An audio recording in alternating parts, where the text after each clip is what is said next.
नमस्कार मित्रांनो, आपले दादा ईश्वर कृषी योजनेमध्ये स्वागत आहे. आता मागील व्हिडिओमध्ये आपण दादा ईश्वर सबसिडी कोटेशन एखाद्या वाहनासाठी, यंत्रासाठी किंवा ट्रॅक्टरसाठी कशा पद्धतीने तयार होते किंवा आपल्याला लाभ कसा मिळतो, कितीपर्यंत मिळतो ते आपण पाहिलं होतं.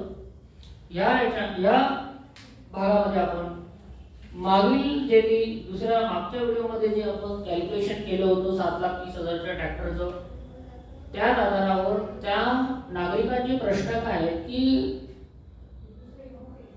85% लोन असणारे त्याचे हप्ते जे आपण भरणारे सामाई ते कसे जाणारे, हा प्रश्न, या प्रश्नाचं उत्तर आपल्याला या भागामध्ये मिळणार आहे. दुसरी गोष्ट, शोरूम मधून आपल्याला वाहन कशी मिळणार आहे हे सुद्धा आपण या ठिकाणी विश्लेषण पाहणार आहोत. डिलिव्हरी आपल्याला शोरूम वाले देतील की तुम्ही देणार, असा मला प्रश्न आहे. तर या ठिकाणी आपल्याला वाहन हे शोरूम वाल्याकडूनच मिळणार आहे आणि ते कशा पद्धतीने त्यांना पैसे मिळतात वगैरे किंवा कशा पद्धतीने ईएमआय जातात हे आपण या भागामध्ये पाहणार आहोत. अतिरिक्त माहिती आणखी पुढे बघू, पण आता आपण दोन गोष्टी महत्त्वाच्या पाहू, जे महत्त्वाचा प्रश्न होतो. आता या ठिकाणी आपण पाहिलेले आहे की 7,30,000चं वाहन आहे, सबसिडी 30% मिळालेली आहे. 2,19,000ची सबसिडी प्रदान करण्यात आलेली आहे दादा ईश्वर कृषी योजनेअंतर्गत. त्यानंतर हा डायरेक्टचा लाभ झालेला आहे. शिवाय आणखी शोरूम मधून 15 ते 18% डाऊन पेमेंट भरलेलं आहे, डिलिव्हरी घेतलेली आहे. त्यानंतर 85 ते 25% लोन फाईल केलेली आहे, ती 5 वर्षांची आहे. 6 महिने 10 हप्ते करण्यात आलेले आहेत. पुढे आपण पाहणार आहोत मात्र नागरिकाला किंवा लाभार्थ्याला 5,11,000 मध्येच ते 7,30,000चा ट्रॅक्टर येणार आहे, बाकीचे त्यांना माफ आहे. त्यानंतर पुढे आपण पाहणार आहोत भरणा सुद्धा तो 3 टप्प्यामध्ये करणार आहे. तिसरा मध्ये 2,81,000 हा 55% भरणा तो करतोय. पुढे आपण बघतोय दुसरा भरणा ते 6 महिन्याने करतोय, 6व्या महिन्याला, 7व्या महिन्याला नाही, 5 महिने झाल्यानंतर 6व्या महिन्याला, असे 6व्या महिना 6व्या महिन्यात 2 टप्प्यामध्ये ते आपल्याला भरणा करणार आहात. म्हणजे या ठिकाणी त्यांचं जबाबदारी संपते. पुढे योजनेची जबाबदारी हे 3 टप्प्यामध्ये सबसिडी जे 30% सबसिडी देण्यात आली ते देखील पैसे त्याच्यामध्ये टाकावे आणि ईएमआय मध्ये पाठवावे. त्याच्यानंतर सबसिडी प्रति ईएमआय पाठवावा. ईएमआय ज्या तारखेला असते त्याच्या अगोदर सबसिडीचे पैसे ग्राहकाच्या खात्यामध्ये टाकले जातात आणि ऑटोमॅटिक ते आपण पाठवत असतो. त्यानंतर व्याजमाफी करून देण्यात आली, ते सर्व जबाबदारी योजना सांभाळते. आता प्रश्न असा पडला की आपल्याला शोरूम वाला ट्रॅक्टर का दिली, आम्ही तर तुमच्याकडे पैसे भरले तर शोरूम वाला ट्रॅक्टर कसा देईल, काय क्वेश्चन. एवढा असा सर्व अभ्यास करून जर दादा ईश्वर कृषी योजना बनवण्यात आली असेल की 12-15 वर्ष असेच रिसर्च मध्ये गेले. त्यावर या ठिकाणी आपण बघतोय की एक शोरूम मध्ये आहे, शोरूम मध्ये मी आले, शोरूम आल्या इथे मी SHRM म्हणजे शोरूम आहे, आमच्यासाठी शोरूम आहे. शोरूम वाल्यांना आपल्याला 100% पैसे देणं आहे, 7,30,000 रुपये देणं आहे, तेव्हा ते आपल्याला ट्रॅक्टर देणार आहे. आता 100% पैसे म्हणजे किती रुपये झाले, 7,30,000 रुपये त्यांना मिळाले तर ते आपल्याला डिलिव्हरी देणार आहे. आता हे कसे मिळतात आपल्याला, नागरिक आपण बघू. फायनान्स वाल्यांकडून आपण किंवा बँक वाल्यांकडून आपण 82 ते 25% लोन फाईल करणार आहोत. म्हणजे याचा अर्थ जर आपण 25% लोन फाईल केली तर ती किती होणार आहे, 85%, 7,30,000ची 85%. याचा अर्थ इथे एक क्लॅरिफिकेशन मी म्हणजे स्पष्टीकरण देऊ इच्छितो की आपण लोन प्रक्रिया 5,11,000 नाही करणार आहे. आपल्याला लोन प्रक्रिया ही 7,30,000 ऑन रोड प्राइस वर करणार आहोत. 7,30,000 मधून आपण 25% लोन फाईल करणार आहोत. त्यामध्ये गुणिले 25% मी केलेले आहे, तर आलेले 7,30,000 मध्ये गुणिले 85% म्हणजे 6,20,500 रुपये होतात. म्हणजे आपल्याला 6,20,000 रुपये लोन करणं गरजेचं आहे किंवा 6,15,000 केलं तरी चालतं. पण या ठिकाणी आपण असं गृहीत धरू की 6,20,000 रुपये आपण लोन केलेले. आता फायनान्स वाल्यांनी 6,20,000 रुपये लोन केलेला आहे, फायनान्स केलेला आहे ट्रॅक्टरवर. फायनान्स हा नागरिकाच्याच नावाने होत असतो, कारण त्या व्यक्तीलाच आपल्याला त्या वाहनाचं मालक ठेवायचं आहे. कारण ज्याच्या नावाने ईएमआय जाणार आहे, ज्याच्या खात्यामधून ईएमआय जाणार आहे, तो त्या वस्तूचा मालक असतो.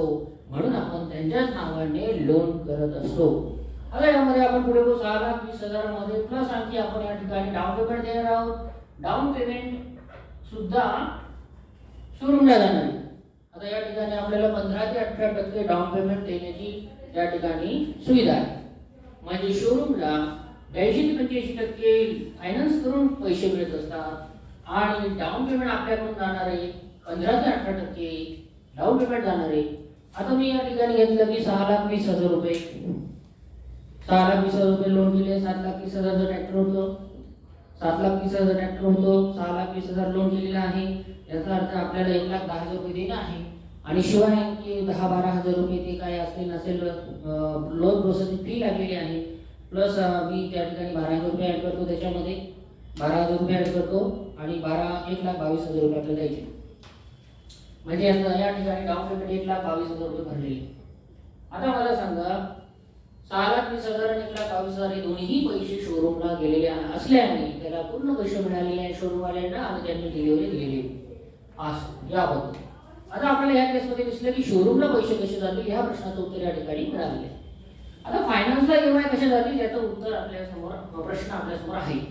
मग या ठिकाणी फायनान्सवाल्यांना किती आपण लोन केले 6,20,000चं लोन केले ट्रॅक्टरवर, त्यामध्ये त्याला इंटरेस्ट पण तर मिळणार, इंटरेस्ट पण त्यांना लावला जाणार आहे. म्हणजे नागरिकांना दाता ईश्वर योजनेमार्फत व्याज माफी आहे, फायनान्सवाल्याने व्याज माफी नाही केलेली. दाता ईश्वर योजनेमार्फत आहे व्याज माफी. पण इकडे जे इंटरेस्ट सहित तुमचे समजा फॉर एक्झाम्पल 6,20,000 लोन आहे, त्याच्यानंतर 3 लाख रुपये किंवा 3.25 लाख रुपये व्याज लागणार आहे असं आपण गृहीत धरू. म्हणजे याचा अर्थ दोन्ही मिळून किती रुपये होता 6,20,000 अधिक 3,25,000.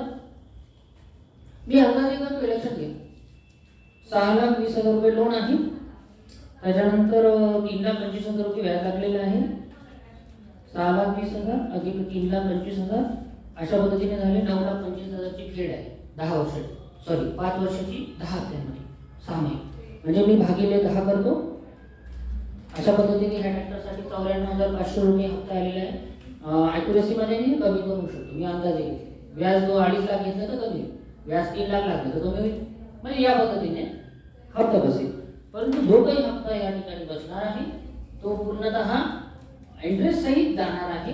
मात्र तो दाता ईश्वर सबसिडीच्या केसमध्ये ग्राहकाच्या खात्यामधूनच EMI जातात, मात्र EMI साठी जाणारे पैसे त्या ग्राहकाचे नसतात, ते सबसिडी मधून आलेले पैसे असतात त्याच्या खात्यामध्ये. म्हणजे दाता ईश्वर कृषी योजनेचे पैसे असतात आलेले सबसिडीचे आणि मग हप्ता जात असतो, एवढं लक्षात घ्या. आता या ठिकाणी सबसिडी कार्यालयामधून, सबसिडी ऑफिसमधून, सबसिडी ऑफिस किंवा सबसिडी कार्यालयातून जो काही सबसिडीचा पैसा येतो तो ग्राहकाच्या खात्यामध्ये येतो आणि मग हा EMI जातो. आता याचं दुसरं चित्रीकरण करू की हे काही समजलं गोंधळात टाकणारी गोष्ट आहे की फायनान्सचे हप्ते मग डायरेक्ट दाता ईश्वर फाउंडेशनच्या खात्यातून जाणार आहे का, ग्राहकाच्या खात्याला नाही लागणार का EMI? तर तसं नाही. तर ते इकडे आपण बघू.